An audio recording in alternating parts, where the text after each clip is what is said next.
Welcome to An Icon, where confidence meets creative power. I'm here to help you step into the woman you know you're meant to be, visually, energetically, creatively, and in business. This show is for the woman who's done playing small, done hiding behind safe visuals, done shrinking her identity to fit into spaces she's already outgrown. An Icon is about becoming undeniable through your presence, through your style, through your story, through the way you show up in your business. Because your next level isn't just about strategy, it's about identity. It's about becoming the woman your business has been waiting for, the woman who is seen, remembered, and paid accordingly. So if you're ready to elevate how you show up, refine your visual identity, and build a brand that feels powerful and aligned with who you really are, you're in the right place. Let's build your icon era. Hey guys, welcome back to an Icon podcast. I'm very, very excited to be introducing you to my guest today. And I will just give you a little bit of a framing of how we met before I introduce her. We actually ended up meeting on Instagram, as you do. As female business owners, we love to just connect with each other online. But we sat down and had an in-person coffee that was only supposed to last an hour. It ended up being 3 hours, and we had the most amazing conversation. And as I was sitting there, I said to her, we should have recorded this conversation. People need to hear what we say. And we ended up working together. And then I said, you need to get on my podcast. People need to hear what we have to say. I'm so excited to introduce you today to Tiffany Dendal Foster. She is a creative director, guiding female founders to refine their brand identity. She's also an iPhone videographer for brand shoots, events, and retreats, and also an event facilitator and the creator of embodied brand events. Welcome to the podcast. Thank you so much. What an introduction. I'm like, oh, she said my name right. I did. Very unusual. Yay, I'm so glad I got it right. Everyone gets my name wrong, so I bet. I hate when I get other people's name wrong, so I did try my best. So we are going to be talking all about Tiff and her creative genius, but also be talking about the recent project that we worked together on, launching this podcast that you're literally listening to right now. She helped me bring a vision to life. And if you guys are on my Instagram at all over the last few weeks, you will see the amazingness that she put together for me and how we put our brains together creatively to bring this project literally to life. And the feedback that I got from it was just absolutely insane. So before we get into that, and also I just do want to mention that we're going to have a very special offer at the end of this podcast episode. So please stay all the way through and listen to an incredible offer that we've put together that we're going to be sharing with you guys. But before we get into that, I want to just talk about you and highlight you because I adore you. I just think that you're so amazing. And we've only known each other a very short period of time. But I love to ask my podcast guests, who was little Tiff? Take us all the way back. Who was she? What was the things that she loved? What were the things that really lit her up? Take us back. Oh my gosh, taking it right back. I was like, first of all, the first thing that came to mind, I was like, I was so cute. I mean, weren't we all? I just look back at pictures and I just see this little girl that was just so full of life and magic and wonder. And I know that that's something that's really translated to me today. Obviously it's, we all have this inner child within us, but if I think back to the things that I really loved, I loved creativity. I loved doing things and building things with my hands. And I was really, really big on my imagination. I remember when I was really young, I think I maybe would have been 6 is not my youngest memory, but in one of the memories that comes to mind where I remember I loved riding my bike and I would literally imagine entire universes of scenarios and things of me riding my bike. And I remember I would pull up to places and I would reverse my bike in to park my car. And I was emulating this adult life as a child. And I just really loved to be active and create things with my hands. I loved doing arts. I loved doing lots of things I feel was a creative expression. The adult version of me was oh, how cool. I was always expressing myself creatively through doing things with my hands. And I say that's something that I really love to do now. So There's so many memories that I could speak into, but one thing that really comes to mind that would be relevant to this conversation is just I know that I had so much magic and wonder inside of me as a child, and I was just so like innately creative, whether it was like literally imagining entire universes in my brain or it was like creating something really cool. Yeah. Oh my gosh. I got goosebumps, guys. If you're watching on YouTube, like my literally my arms got goosebumps when you said that because I just really think that we share that. And I think it's something that we spoke about like as creatives. I really do genuinely think that we are giving gifts as a child. And sometimes we can get away from that as adults when like real life gets in the way. And I look at little Camry and I think about the same things. I'm like, the gifts and the love for the creative and for me it was fashion, like was there from a really young age. And so I love to ask that question because I think that sometimes we need to be reminded that like your passion and your gifts were there and we just need to tap back into it sometimes. And it gives such insight to like who we used to be. So that's so cool. Now, there is something that we do very strongly resonate with each other on. And we spoke about this in our initial conversation, which we had no idea that we shared this in our journeys, was we both were in network marketing for a solid amount of time, both with amazing companies that we absolutely adored and were able to make incredible money during our time with those companies. And I just want you to speak to what pulled you from network marketing into creative work. Cause we both spoke about this and we were like, yes, me too. Yes, me too. Like we just had this like real similarity of where kind of going back to what I just said is like real life gets in the way and sometimes we get pulled away from our the passions and the loves of things that we always really wanted to do, and for us it was creativity, and how we can kind of get swayed towards like maybe something that suited our life at the time, but what really pulled you back in the direction of like, no, I'm going to drive my career back towards creative work. What did that look like for you? Oh gosh, it's such a big journey. And I remember when we had this conversation, we had that, oh my God, me too moment. I remember us like vividly sitting there going, I feel like we've had like parallel journeys almost, and even like the length of time that we were in that space and everything was so like, oh my God, me too.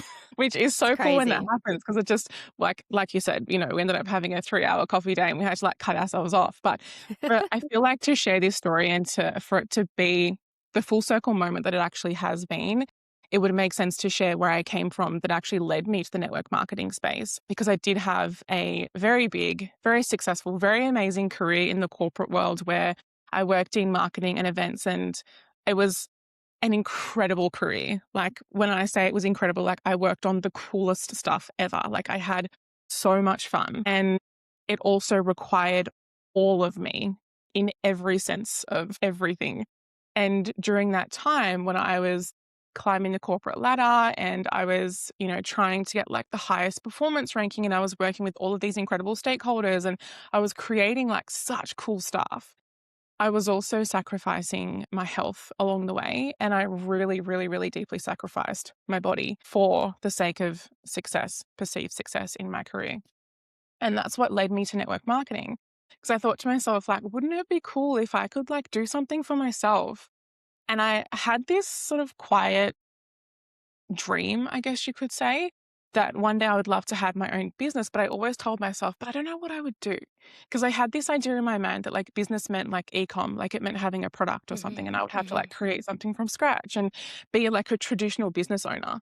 And when network marketing came across my Instagram, which was really cool, Yeah. it genuinely dropped into my lap. And when I say that I had no idea that this whole industry even existed, like, dare I say, I started that journey based on an emotional feeling, like a pull. I just felt so Mhm. compelled and so pulled towards the industry without fully understanding what I was getting myself into.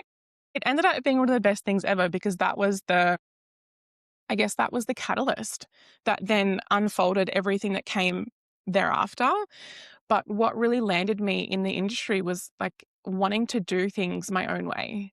Like I had this really cool career where I got to be really hands on, I got to be creative, but it was always like within a certain constraint. Like I was working with somebody else's vision, but I was also executing on that vision for them. And I could only give like so much of myself to it in terms of like my creative expression in order for it to be what they wanted it to be. Like I was always delivering for somebody else. So I thought with something like network marketing, it was just like this way out in a sense of where like the product was super aligned to the health challenges that I was facing. And that also ended up being a huge part of my journey. And also the way that I got to then work. I got to work on my terms. I got to work flexibly. I got to be Mhm. location free. I got to earn with no bounds because obviously when you're on a salary, doesn't matter how much you work until the job's done. And there's no sense of like you being met with what you're giving to your career and what you're giving to the company and over delivering. And it's just like an expectation that you give your entire existence to this company, particularly when you work with such a huge company like I did, like a global organization. Yeah. It's just what you do. Yeah. It's like this unspoken rule. It's the expectation. Yeah. So that's what really led me to wanting to do something for myself. And network marketing at the time was the answer. And that is Mhm. a journey that invested 6 years of my life into. Genuinely led me to where I am today. Because if it wasn't for all of the experiences that I had in that industry and all those stepping stones that I took, I wouldn't know what I'm truly capable of now. And I believe that that's what that journey really showed me. Totally. And we spoke in depth about this obviously as well because we both agreed that that part of our life and network marketing fell into our laps right when we needed it. And I do truly believe that it is a really big blessing, that it is a great opportunity for female entrepreneur mindsets to jump into something at really low risk, that they can build something that has that flexibility. And we both were able to have such amazing careers during that period of time, but it was a a stepping stone for what was next. So talk to me about that decision because I know, like, for me, it was, like, something that I thought about for a very long time, and I just had this, like, little tug in my heart pretty much every day for about a year where I was just like, "I just know I have creative gifts that need to be tapped back into." So, how did that come about for you? Gosh, it was such a big journey. As you say, like, it's almost like in relationships, when people, like, end a relationship with another person, it's like it wasn't th there wasn't no one thing that, like, ended the relationship. It was, like, a culminative experience, and it was also a time. Like, quite often the relationship ended, like, a year or 2 before it actually ended. It was kind Yeah. of like that because it's such a huge, huge decision, and there really is so much pressure on making this decision for yourself and Mhm. the people and the lives that you're impacting because when you go first, there's obviously people who I don't love the word follow, but for lack of a better word, there is people who follow and you feel a sense of responsibility for them and their success and their well-being and their journeys and their paths and all the things. So it's a Mhm. lot to carry. But I had this moment, as you say, for probably 12 to 18 months. And it was Mhm. similar to the moment that I decided that I no longer wanted to pursue the career that I was in corporate was this sense of like, there has to be more. And I remember saying to myself, like, I just feel like I have so much untapped potential that I'm not using within this particular business. And could I? Probably. I could have gone and like created all of my own offers, which I then went to go and do. And I could have continued to build my personal brand and do personal brand coaching. And I could have continued to essentially do a version of everything I'm doing now. I probably could have done it within that business, but my heart just was no longer in it. And there was a lot of circumstances inside of my control and also a lot outside of my control that influenced that ultimate decision. But Mhm. trust me when I say, like, it was one of the hardest things I ever did. And thankfully, I was working with a coach at the time. Shout out to Anne Simpson at the Gratitude Project. I know you've worked with her as Love well. her. Love her. And I was working with her at the time, still am, 18 months later. And yeah, I remember this moment where I was going through the challenges that I was facing in my network marketing business because of all people, I knew that she got it, which is also why I chose to work with her and I'd followed her for years and things like that. But I remember saying to her and just like literally crying in voice notes, just being like, I don't know what I'm doing Mhm. wrong.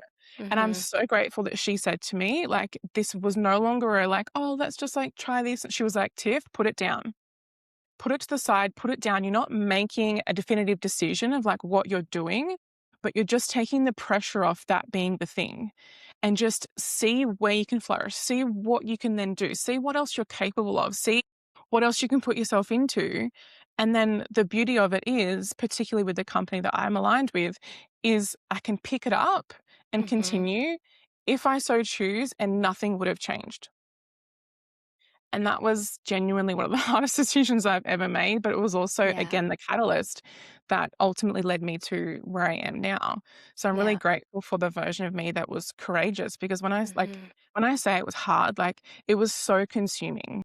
And it's also not a decision that I ever saw myself making. Like, I really didn't. And I was so involved. I'd co-founded a collective at a time it was super successful. Like, there was a lot of stuff going on for Yeah. then me to be like, this isn't what I want anymore. I've changed Yeah. my mind.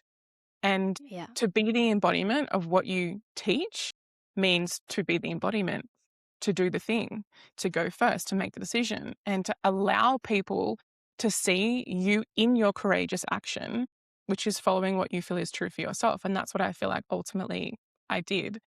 Yeah. And it was Oh really my hard. gosh, it's so good. Honestly, you guys, like, mic drop moment, because this is why we just get on so well, because I just want to highlight some things, okay? I feel like as you're speaking, I'm like, I literally feel the exact same way as you felt during those moments where, and beautiful, beautiful mentors for both of us were able to guide us through this. And this is why it's so important in business to hire Always. mentors. I had the same conversation with my mentor at the time, Dante Amato. I just absolutely adore her as well. And she's been in my life for a long time. But we, two women who have been where we were Mhm. and had to ask the hard questions. And thank goodness for strong women that just give us what we need to hear in the moments, because sometimes we can outsource to the wrong people who want to see us stay stuck where we are, right? And I was kind of voicing this to some people around me, and to them it wasn't a good idea, right? Like, sometimes you have to really step outside of that circle and go inwards, number one. But number two, really speak to the right people who have been on the path that you've been, who you admire, who are in the careers that you are like, I want that. And I just think that you're absolutely right. It is the hardest decision to make, but it is also the most rewarding when you trust your intuition and you really listen to your heart and what your heart desires and the things that you want to chase. And I truly believe that when you do that, it's inevitable that you're going to be successful. You know, even though it's the harder road, sometimes it's easier to just stay in the same place forever. Like, that's easier. That's the easier choice. So I just really think that you're incredible, and I love how much our journeys align. Now, I want to get a little bit into talking about some creative identity, the things that we both weave into both of our businesses, because you guys, I will tell you that we are both creative directors, okay?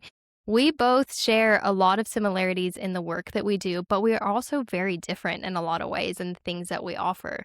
But we love to talk about creativity in business and visual identity and what it takes to stand out online. So I'm going to get into this and share with everyone your absolute genius, as I said, is why do you think that so many women suppress their creative side in business? Goosebumps. I love that question. Oh my gosh, where do I start? Two reasons come to mind initially. I think if we go all the way back, similar to the question that you asked at the very beginning, it's like it's something that's been ingrained in us, is to sit down, be quiet, be a good girl, and just comply in life. So that is, unless you go on a huge journey, which thankfully things like network marketing essentially require of you. I don't want to say force, but they do require of you to do that, Mhm. as does any entrepreneurship journey I now know. Any woman as a business owner, or even really any woman that's building a substantial career in corporate or whatever it might be, there's a certain level of growth that's required of you. One thing that I really learned on my journey, now I see every single day, is this constant suppression, because we were told as we were growing up, for the most part, generalization, to sit down, be quiet, be a good girl. And that, I want to say, unconsciously becomes like our operating rhythm. of like, Yeah. if I just keep myself small, if I keep myself quiet, if I keep myself placid, and if I keep myself at face value a certain way, then I'll be loved and accepted, which is one of our highest human needs, or the highest human need, I actually think. So that's the first part of that, is it really goes back to how we were Yeah. raised, particularly, in the school system and things like that, without going too much into that. And the second part of that is, I think it's exacerbated because of social media. Mhm. Because once upon a time, there was a world that existed where we weren't constantly shown the greatness of other people. Like, we weren't always in it wasn't always in our faces, it wasn't always in our feeds of, like, all the amazing things that people are doing. And I think, again, unconsciously, that makes women shrink and shrink and shrink, because then we start to think, like, we see so many women doing phenomenal, amazing things, and we only see the highlight reel, and that, as a mirror, again, is like Mhm. that untapped potential. I really believe that if there's a part of us that's, like, envious of something that we see in other women, it's actually just untapped potential within us. It's a mirror to show us of what we're actually truly capable of. So I Yeah. think part two of this question is that we're seeing, again, so many women doing amazing things, and we make that mean something about ourselves and what we're not doing, because we only see the highlight reel of the end result or the destination versus the entire process. And I do think that people are getting a lot better at sharing the process. And I think, to a degree, some people are being like are demanding that to be Mhm. part of the process is to be shared. But I do think it really comes down to those two things first and foremost, of like people just not knowing who they are because they were always told Mhm. to be less. Yes. That feeds right into my next question because something that you said was that most women don't actually know who they are, and that's why they're bored of their own brand and content. So, why do you think this is happening? Why do you think that so many women feel really unsure, untapped into who they are? And I was gonna tie this back into like Instagram and, being on social media, which you just touched on, but like the fact that so many people I feel are, and you can elaborate on this, is people are getting so detached from who they are because they are just scrolling and absorbing everything else around them. Mm. So tell me more about why do you think women don't know who they are? And that is why they're getting bored of their own brand and their own content. It's a really big reflection of their personal journey and like what Mhm. they're ready for, what they're available for. And I think it's like a level of courage is required of you in order to be self expressed. And one thing when I talk about embodiment is, I feel like there's this perception that embodiment is like this really feminine, floaty, like magical Mm. thing. It's like, to me, embodiment simply means truth. So if you don't know who you are at your core, like what makes you Camry, what makes me Tiff, and how we do the same thing, but we do it entirely different. Like, if you don't know that about yourself for yourself, there's this lack of confidence and lack of certainty in how you show up. And I think that comes from being told to be a certain way and being so suppressed, because I was also experienced this like in my corporate career. Like, if you took me out of my corporate career, I essentially had no confidence in who I actually was, because my whole identity was tied to my ability to deliver inside of my career. And if you took that away, I was like, I don't know, like, I like Pilates and I love the beach, and maybe, like, occasionally I like cooking, like, I don't know. I didn't know who I was, and again, that personal journey required me to learn more about myself, and that was through a really big journey with, somatic mentorship. That was through my embodiment journey and being part of an immersion and being fully immersed in a world where people were continually growing and expanding and, like, learning more about themselves. Mhm. And I think a lot of women, depending on the businesses, like sometimes if you're a solopreneur and you work in silos, then maybe you're in a little bit of a cocoon. But again, it's what we're seeing online that is impacting our self-belief, that is impacting what we believe that we're capable of, what we're, the stories that we're telling ourselves of like not being good enough, not being creative enough, not being pretty enough, not having like the perfect smooth hair, and all these things, like it's contributing to all of that of what we're seeing. So I think all in all, the biggest lesson that I learned, and actually what then, there was two things that birthed embodied brand.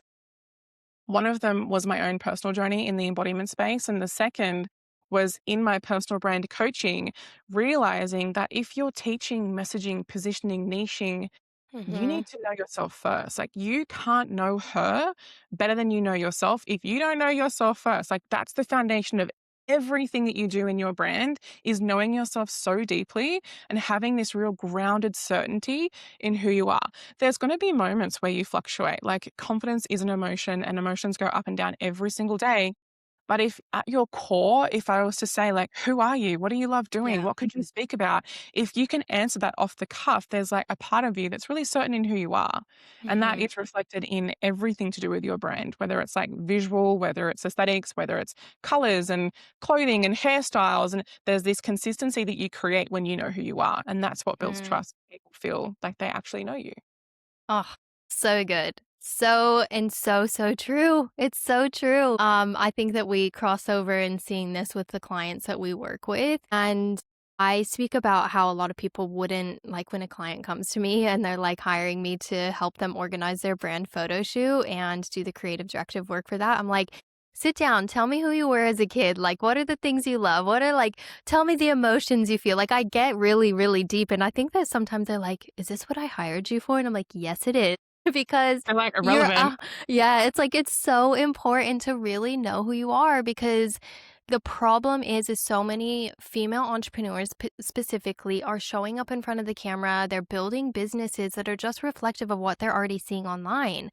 They Mm, just think, "Oh, well, it's working for that woman, it's gonna work for me, so I'm gonna use the same fonts and same brand colors, and I'm gonna use those same words, and let's not even get into ChatGPT, but, like, let's just regurgitate everything that's already out there," and that's why we're so passionate about what we do because it's literally flipping that on a head and being, "No, no, no. Let's, like, take a step back and do this better," and when you mm, build in that space, ladies, if you hear anything, just listen to this moment is when you build from that place, you don't have to compete with anyone. You are you, and you have so much power in your uniqueness. And that's just so good. So good. Okay. yeah, like, I if want to anything, ask you, like, go please ahead. stop scrolling. Like, Yes. please stop Yes. scrolling. Stop saving the next thing and the next thing and sending yourself examples of what this expert said and that expert said. Like, I always use the expression of, like, giving something an opportunity to grow legs, which means, like, it grows legs so it can move, so it can give you data, so it can show you if it's actually working. And we've gotten so impatient, dare I say, instant gratification and entitled that we want everything to, like, work instantly because everything in our world moves so quickly. And sometimes it does and sometimes it doesn't. But if you're constantly, like, changing direction, like, if you literally think of yourself, like, on a path and it's never going to be straight and narrow, like, Yeah. never. Journeys just aren't that way. But if you're intentionally constantly doing this, like, every time you hit a kink, you're starting again. So you're actually going backwards. So Hmm. rather than, like, constantly chopping and changing what you're doing, like, give something an opportunity to grow legs. Give it, like, a few weeks, 6 weeks. I used to always say 12 weeks of, like, just really seeing where something can go and give it time and then come back to me and tell me something's not working. And that's the same thing goes for your personal journey of, like, if you are working on yourself or you're, like, taking up breath work as an example of, like, I really believe that these modalities that we have access to, which, something that like breath, like, there's so much power in that. But even these modalities, we could call them, is like it's you unlocking your innate wisdom that lives inside of you. If you are just, like, operating up here and never down here, then you're never going to be able to access that. So you're just, like, always outsourcing and looking for something else versus always coming within. Because I genuinely believe that when we are still enough for long enough and quiet enough for long enough, we can actually hear our wisdom speak. But the problem in Mm, today's society is we don't do enough of that or we do too much of that. And we yes. think that we have to just, like, be one versus, being out there in the world, or we do the polar opposite. Like, I feel like we're misaligned with the balance of, like, being able to go within and then being in the real world. Yeah. So good. Love it so much. Okay. I have a really We riffed on this a little bit when we were sitting and having coffee. Is this is I'm not even gonna say taboo because it's not taboo. It's just calling out what's happening online right now. Is there is a lot of advice about like being quote unquote relatable online. Mm, And we talked about this. So let's talk about that like push for relatability. And yes, I do believe there is a space for this, but we also are seeing a lot of people falling too far the other way. They're using authenticity as an excuse for low effort content. Okay. I would love to hear you talk about that because we did talk about it and we're like, girl, I totally agree. This really big push for relatability has just gone a little too far in our Mm. opinion, right? So yeah, you take it away. I do have a lot to say on this topic actually. And I feel like it's something that really, like, even now, it still comes up with clients. I just Mhm. had a client last week, and this was part of the conversation. I'm like, in my brain, I'm like, why would you want to be relatable? And I even see, like, I spend a lot of time over on TikTok and I love pop culture and I love seeing what's trending, what's happening in the world, what people are talking about, what people are commenting. And I am seeing a really big want, need, desire for relatability. But to me, I'm like, I'm not investing thousands of dollars into someone because they're relatable. I'm like, I want you to take me to the moon. Like, Yeah. I want you to do that. Why would I be investing thousands of dollars into someone who's just like me? Mhm. There's there's pieces that connect you to these people that you end up investing in. Of course, there's these, whether it's energetic, whether it's aesthetic, whatever it might be. There's this certainty that you feel when you invest to work with someone high level. Relatability in my brain is not something I'm looking for. Mhm. Like, I often will hear women say, dare I say, particularly in the network marketing industry, like, I'm a hot mess mum. And like, I Mhm. roll around in my tights and my baggy tee and my, what are they called? Messy bun, whatever. Yeah. And that's just who I am. I'm like, great, so be that. But are you, being the client, are you investing in that? If you see that, do you go, oh my gosh, she's just like me, love, follow? But do you Mhm. ever actually pay her any money? Mhm. Do you ever actually invest in what she's selling? Probably not. When I'm looking for someone to invest in, I want to see a certain level of professionalism. I want to feel their certainty. I want to feel their groundedness in who they are, what they do, and how they can help me. Point blank. That's what I'm looking for. We're self centered. We're looking for how can you help me, particularly when we're making an investment. So I think that when we're angling this need for relatability, it's Mhm. actually reflecting as I'm not enough if I'm more than I am. Mhm. Let that sink in. Yeah. It's a bit of a head twist. Meaning, if we're more than we are in the everyday, we think that, oh, I'm too much, but I'm also not enough. Like, who am I to think that I'm going to be enough? Or who am I to think that people are going to want to follow me, pay me, work with me if I'm more than I already am? If people right now aren't investing to work with me in whatever capacity it is that you're selling, and you're already trying to be relatable, like, how dare you be more? That's this Mhm. limiting belief that people think, like, oh, if I actually get up and get ready in the morning and I look a certain way and I'm trying too hard or I'm trying to be too much or it's not an authentic reflection of me, it's called branding for a reason. You don't walk into a store and buy a product in that might be an e-commerce product or whatever it might be. You're not investing money because you saw yourself in the marketing. Mhm. For example, Rode. I know you love, like, also love Hailey Bieber, love Rode, Love. love the marketing of Rode. You're not looking at that going, oh my gosh, she's so relatable. Like, I want to use that lip balm because she's so relatable. Like, she's just like a hot mess mum. Like, she's the furthest thing from a hot mess. She's Mhm. so put together. It's like this dreamy aesthetic that you're almost like, dare I say, if I, maybe my lips will look like that and my skin will look like that and I'll be like that if Mhm. I just like play with these products. So it's like there's this idea that women think that if they actually like show up in the world and they start to be more than they already are, and they get dressed in the morning and they have a consistent certain aesthetic, that they're going to be perceived as too much while they feel like they're still not enough. So it's not like this relatability thing. I'm like, it just has to stop. Like, no one's investing their hard earned money because you made somebody feel comfortable as they are. Mhm. That's my Yeah. opinion. It's we share this sentiment, okay? We do. We share this opinion because ladies, if you boil it down, it is so true what she's saying that you are putting yourself in a box essentially when you just go, I just want to be relatable. Who's hiring relatable? Most people aren't, especially if you want like a really solid, incredible personal brand. If you want to be like scaling a business, Relatable doesn't get you there. It just doesn't. Look at any female entrepreneur that you look up to in any space, okay? Product based, service based, wherever it is. They are at a place that you aspire to be, right? That is why you've hired them. They live the life. Like sprinkling in relatability is, we're not saying that that's not okay, okay? That's fine. But it's gone so far the other way that we are missing the mark.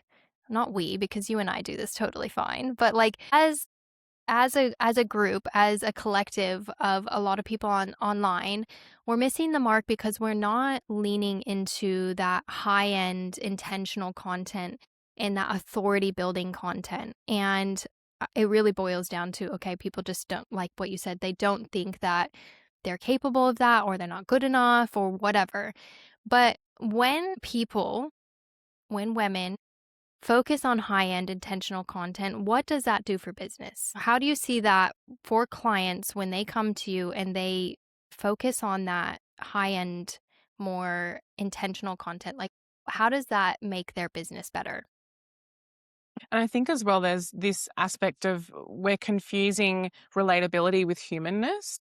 Like, I don't have to see you in a messy house to know, and with your 3 kids and your, like, pile of laundry. I don't need to see that to know that that's probably happening in your life. But that's not informing my decision of whether or not I wanna follow you, buy from you, work with you, whatever it might be. I think that's where there's this misunderstanding of, like, people think in order to be relatable, they're just, like, showing their humanness, but Mhm. there's a fine line where we get to, like, there's, like, this sense of refinement. There's, like, a little bit of a pullback of, like, how much you share, what you share, how you share it, that is valuable versus invaluable to your audience.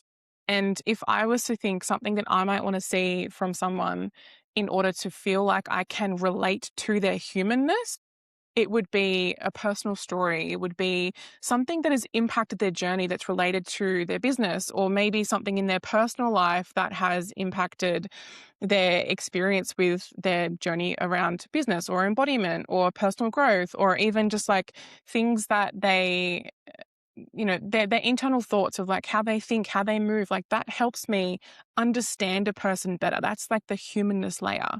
That's showing Mhm. their heart. That's being authentic. That's their embodiment piece. But I don't need to see their house a mess or them in a messy bun. No hate to messy buns or whatever. I don't need to see like that. Mhm. That's like a behind the scenes type thing that I personally don't need to see in order to feel like I can trust you and feel like I know who you are. It's the humanness that makes you you, not the relatability of your life and how you show up and you having no time.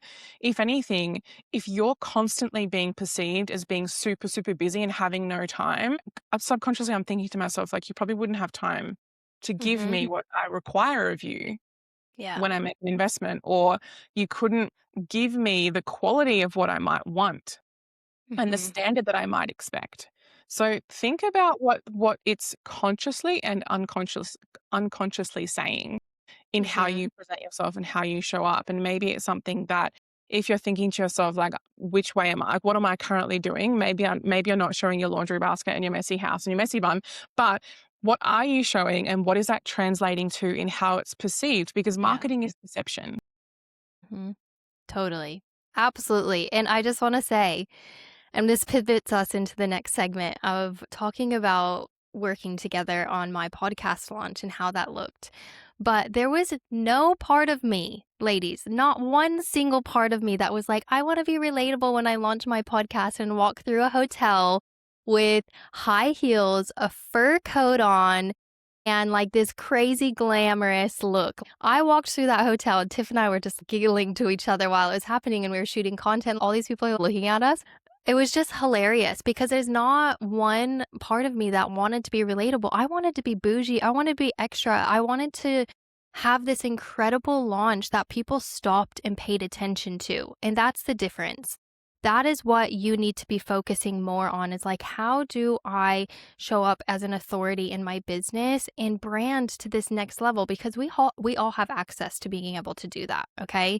So, we shot together It ended up being 5 hours. It really blew out, but we worked We're together having on so much this. fun. We were having so much fun. My podcast launch, which ended up just being so epic and so insane. I had this crazy idea and I knew that it was going to take the right person to bring it to life. And thank God for you. Thank God you landed into my lap and I was able to go, you know what? Can you take this and run with it? And that's absolutely what you did. So, when it came to the podcast idea, when I first came to you, what were your thoughts? Were you like, "Oh my god, this girl's crazy," or like, "Yes, I'm so excited"? What were your first thoughts when I launched my idea on you? I remember it so vividly. I had full body goosebumps and I was like, "Oh my God, let me do this." Like, let me do this. I remember when you were walking me through the vision and I was there with you. Like, it was so detailed and it was so specific that I was like moving through the hotel with you and I could see it. And I was just like, "Oh my God, let me create this. Like, I have to do this." And it was just incredible. We had so much fun. And I really feel like I even just learnt so much about myself in that Mhm. process. And I think that's so cool is like when we work with different clients, particularly when working with clients who are equally as or even sometimes more experienced than you in certain areas, then it's fun to like see how you can expand yourself and what you're capable of in the way that you're Yeah. working. So it was a really cool experience. Yeah. Oh, it was the best. What made this launch different from what you see other people do? I know it was very over the top, but that's what I wanted it to be. But like, what made that different to what you see other, maybe even clients come to you for, or what you see people doing? I mean, is it over the top or are we just like raising the standard? Yeah. Like we're just raising the bar. Like why not? Like it was so different and I think that's part of why it was such a hit and it landed so well, but obviously it was also really intentional with when you came to me we really spoke about the end result of like how you wanted to launch the podcast and then my role in all of that was taking that reveal and essentially reverse engineering it to create some teaser marketing concepts in order to then launch it. And that's what I was able to do. So I was able to put together the creative brief for those teaser concepts, the full reveal. We shot it, edited it, all the different things. And it was really intentional because I wanted to get to a point that before we even launched that main reveal, there was already demand. There was Mhm. anticipation. People were literally like on the edge of their seats waiting for it. And I know that people were like messaging you and commenting of like, oh my God, what is it? Trying to make Mhm. guesses. Like it did exactly what it was intended to do. And you could look at that and be like, cool, it was just like a really cool concept. It was a cool aesthetic launch, but we came out in a really big way. And the strategy behind it was really intentional of getting attention because it was something different that people hadn't seen. And there was also this level of restraint and refinement in even, for example, it not being super overly edited from a copy perspective. Like you don't even need copy when you Mhm. have people like on the edge of their seat waiting for the reveal. So it was very pared back, even though it was like OTT, but like in a Mhm. good way. Yeah. Yeah. It just told a story visually, which is what we're obviously really good at doing.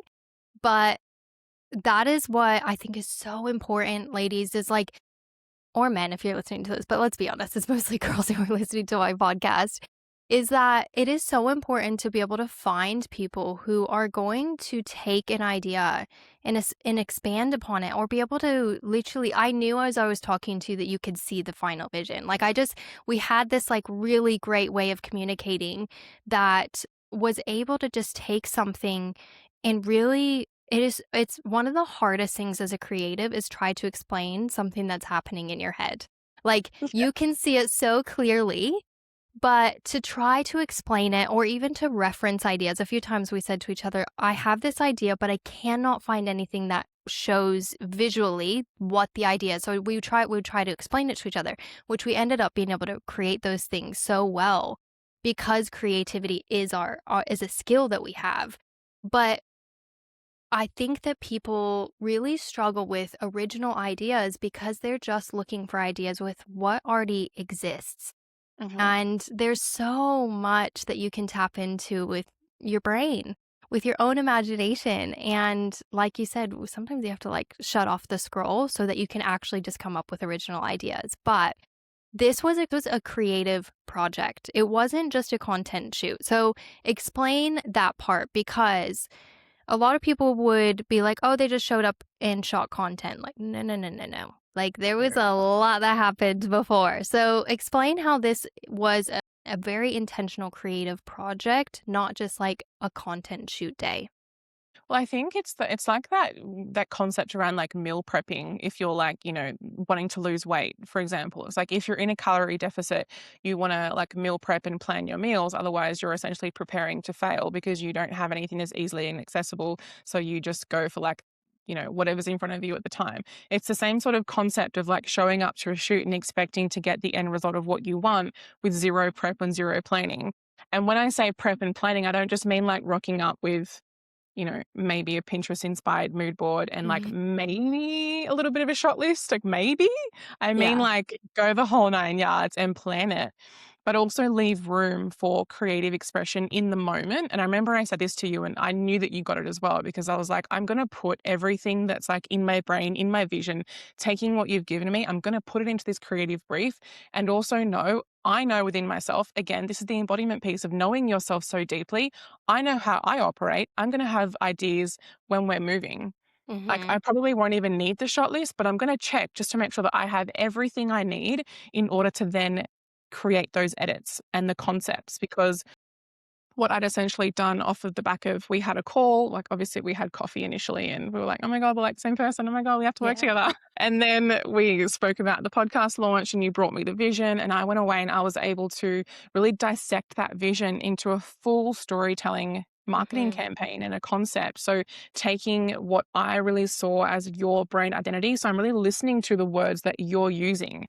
And I remember you were talking Mhm. about like bold, iconic, paparazzi, like you were giving me all these descriptive words. And in my brain, I'm not just like hearing you. I'm seeing you in those words.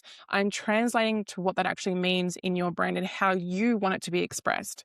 Because it's one thing to be a creative and be able to like take a concept and run with it. It's another thing to be able to deliver exactly what you wanted times 10 to like Mhm. blow your socks off and be able to really expand the vision. So that's what I was really listening to when you were sharing what you wanted with me.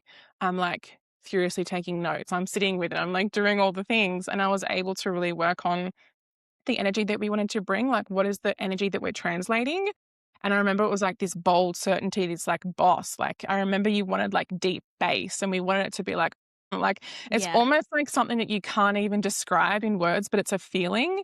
And Yeah. I could really feel that's what was coming from you of like, we were Yeah. doing our best to describe certain things, but that's what was really going into the concept and the brief. And breaking down from the reveal, how can we work backwards with those teasers to drip feed, I guess, excitement, anticipation, create some Mhm. demand for it Yeah. visually, Yeah. without giving away too much. It's like just enough. And that's like I was planting Easter eggs that I don't know if people ended up actually like picking up on. But I remember I was like, oh, I'm like going all Taylor Swift with this marketing campaign with Love like that. dropping in Easter eggs. And like, I was like, I wonder if people are going to see them. So it was just going in with a full plan of exactly what we wanted the end result to be, reverse engineering those teasers to create demand and anticipation before you actually launched it. And also, for example, obviously you worked on things like the styling, just making sure that everything was there so that we had a plan going.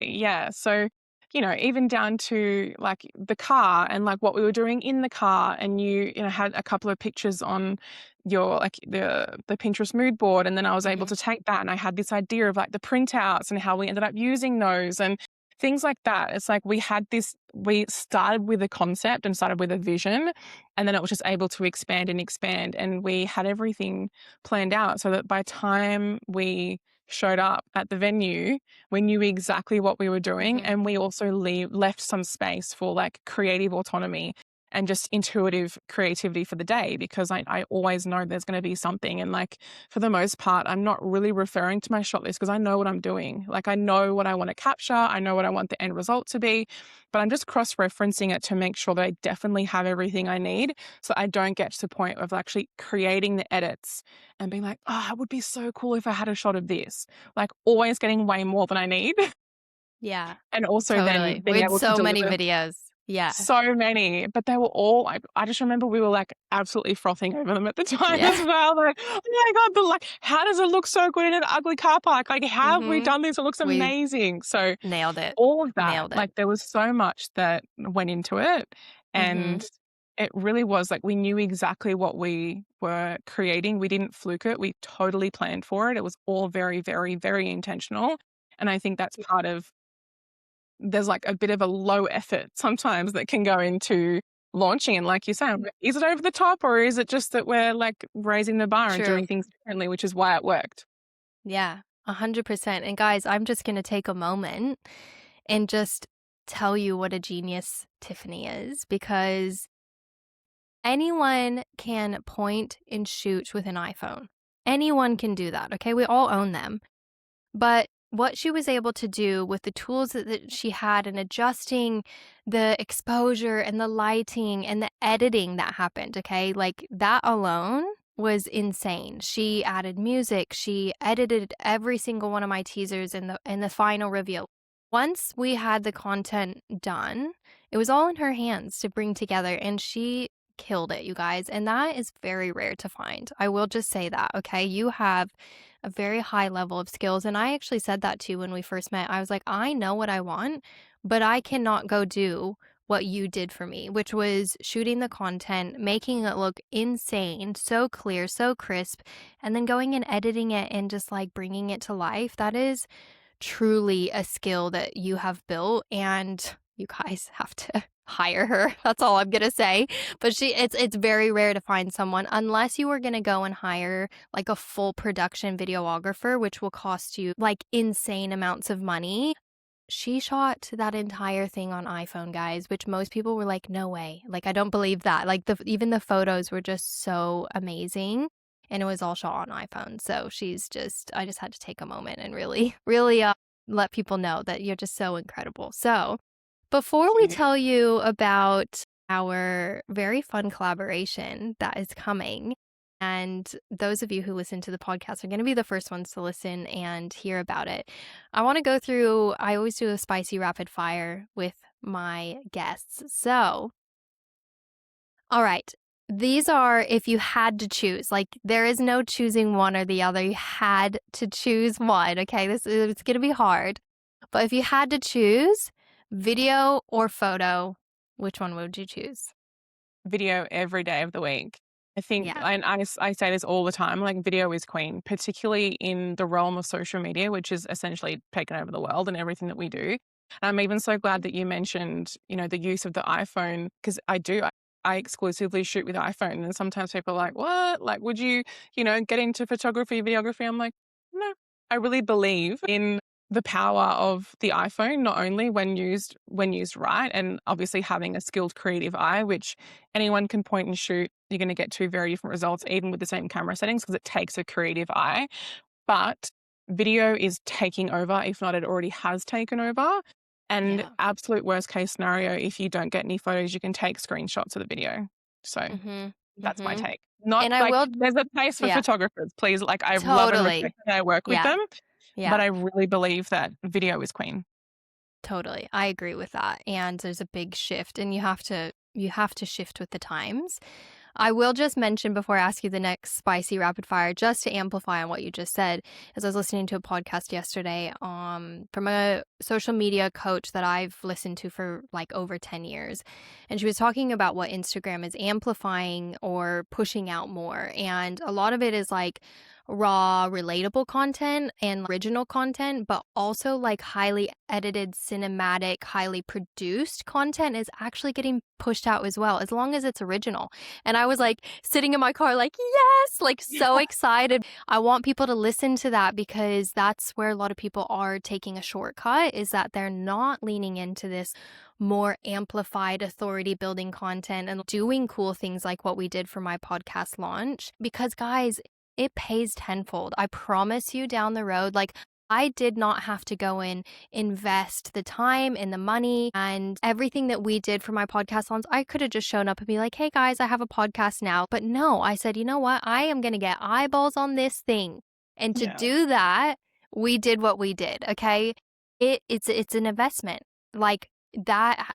you have to see it in that lens because it will amplify things down the road. It will put your offer, whatever's happening in your business at that next level. It will position it into an authority space. And so, anyway, I just wanted to to riff on that as we do because that's what we do.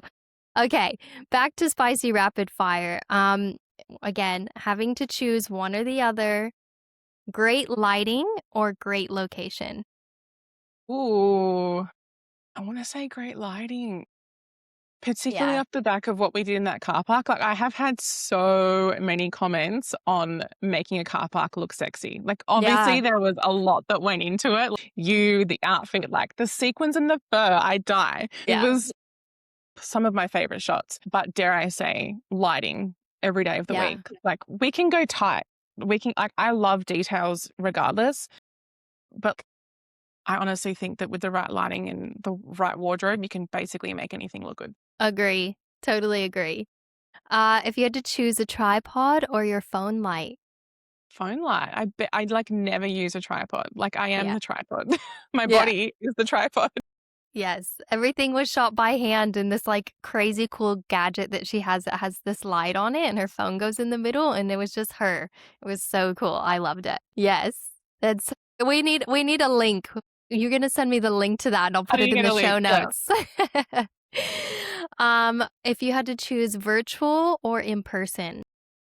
In person, absolutely. I spent so much time working virtually, and I think it's a privilege that we can, Yeah. but there's nothing like working in person. I love working with my hands. I love, like, being on the ground. I love, like, working with people and creating. So, in person every day of the week. Yeah. A strong brand voice or strong brand visuals? Ooh, I knew dare that'd be I tough for you. say Dare I say a strong brand visual because that's what gets the attention. Like, you could have the best copy, the best messaging, but no one's reading it if you haven't stopped the scroll. So I do believe that aesthetics still have a place, like, hugely still have a place on social media. And that's Mhm. ultimately what gets the attention. Yeah, visuals are like the window in. They're like the the window into the shop, right? It's like, well, why do we have storefronts? Because they're visuals, right? Exactly. Agree. Instagram or TikTok? Ooh, I mean, I use Instagram for business, but I would say I get a lot of inspiration off TikTok. Mhm. So dare I say Instagram because that's where I run my business, but TikTok for inspiration. And like a lot of the Yeah. trends and things will start. They're very different. I almost feel like you can't compare them, but Mhm. a lot of the trends and things will start over on TikTok. Like TikTok tends to do things earlier and then it sort of then comes to Instagram thereafter. Yeah. What is one content trend that you hate right now? Just like everyone copying and like doing the same thing. Like if you see a trend that's working and then you just all of your content is you directly copying trends, I just want you to think about like what are you trying to achieve and why are you trying to achieve that? Like that Yeah. says so much about you not knowing who you are, you not knowing what your brand is, what your uniqueness is, how you should be showing up and what people want from you. If you all you're doing is just like copying trends. Like Yeah. it's so boring. Like I'm scrolling. That's not Yeah. getting my attention. Like Yeah. please And stop. it's happening everywhere. It's so hard because yeah, everyone sounds the same, everyone looks the same. Yeah. This And if you is are going to why do it, like yeah. add your own flair or even just like take inspiration from it versus like directly copying it because you want Mhm. attention. Mhm. Like it's Yeah. giving pick me. I don't like it. I agree. I agree. Okay, so that's the end of our spicy rapid fire, but I want to get into our collaboration. So we said, you know what? Let's give our audience who are going to listen to this podcast not only insight into what it was like to work together because our DMs were blowing up like who shot that content? How did you come up with this idea? Oh my god, this is so epic. Like people want to know the things and we aren't gatekeepers. We are girls who support girls and we want your business ladies to experience what we were able to do together. And we both know that what we have to offer is incredible. Both as creative directors, we work so well together. We almost kind of feel like we read each other's minds sometimes. And that's like a bit of a gift. I won't even lie to you. So we wanted to put together a collaboration offer for you based off of the podcast shoot that we did together, the launch that we did. So I'm just going to outline a little bit about what this offer includes. And there is also going to be a special bonus offer for the first 3 people who book into this and listen to this podcast. You have to drop into either my DMs or Tiffany's DMs and say, like, I'm ready to work with you. And you're going to get a special bonus offer of over $600 worth of extra juiciness. But we're going to keep it a secret, okay? Just to get you like a little enticed. So what this is gonna look like is that I am going to do the creative directive work for this. Take a vision, get into the mindset of what you want, your vision, and amplify it. And then I'm gonna work with Tiff, who's going to execute that vision. Just some inclusions would be a 60-minute creative direction call with me, brand clarity and shoot strategy, a mood board, shot list, wardrobe direction, all these sort of really amazing things that I already do with my clients when it comes to their projects. And then I'm going to liaise with Tiff and execute that vision for your shoot. And then she's going to take that vision and she's going to do pre-shoot alignment and communication with you as the client and with me as a creative director, up to 2 hours on location for a content shoot, guided direction during the shoot, raw footage delivery, and then up to 2 minutes of professionally edited video content. And we've put together amazing pricing for this. So I want you to jump on this, be the first 3. You can DM me or Tiff, and we will tell you all the details, tell you all the pricing. Do you want to add anything, Tiff, on this? But I just wanted to, let everyone know what we've been cooking up. Yeah, I think the most important thing is just pointing out the fact that times have changed with social media and people are doing more and more and things are getting bigger and bigger. So there's actually this real demand and desire for you to do more creative launching in order to get the attention and the drive and the demand that you're looking for your next offer, like project launch, whatever it is that you might be working on. Like, this isn't just for launches specifically, it can be for any project. But just know that if you really want to take things next level and blow up your next launch of any kind, next project, like, it requires effort. And this is what this is creating. Like, it's creating something that people haven't seen before. It's creating something super unique that's going to stop the scroll. And the investment that you make into it is then going to be double, triple, quadrupled from the investment, the return on investment that you get from the offer. So just know that this has a place in businesses. And I think it's going to be something that more and more and more people are seeing the importance of, because people are requiring more to get their attention. And this is this is literally designed to do that, is to get and demand attention. Yeah. Video is king. I should say queen. Video is queen. Queen. I prefer to say queen. Creative. Yeah, it's queen. Let's be serious. Like, women have so much more to offer.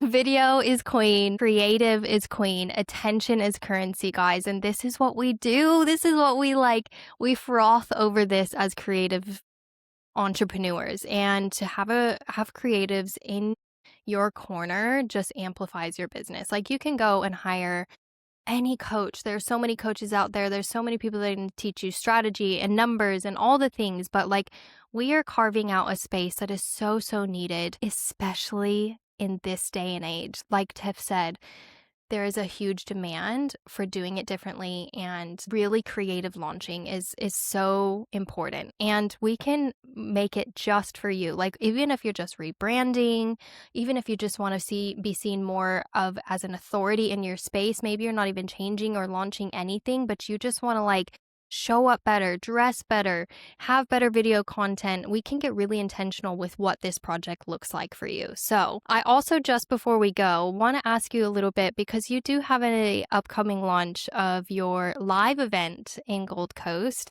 and also tell us about that, but also like, where can everyone find you? All of her details will be in the show notes, but where do people find you? how can they work with you outside of this collaboration? Because I think it's gonna blow up. But we're gonna be busy the next few months. Yes. But yeah, tell everyone about that. So you can come find me. It's just my name, Tiffany Dendal Foster. I know it's long, but I'm pretty sure if you just search Tiffany, like I'm one of the first people to come up every time for some reason, but love that for me.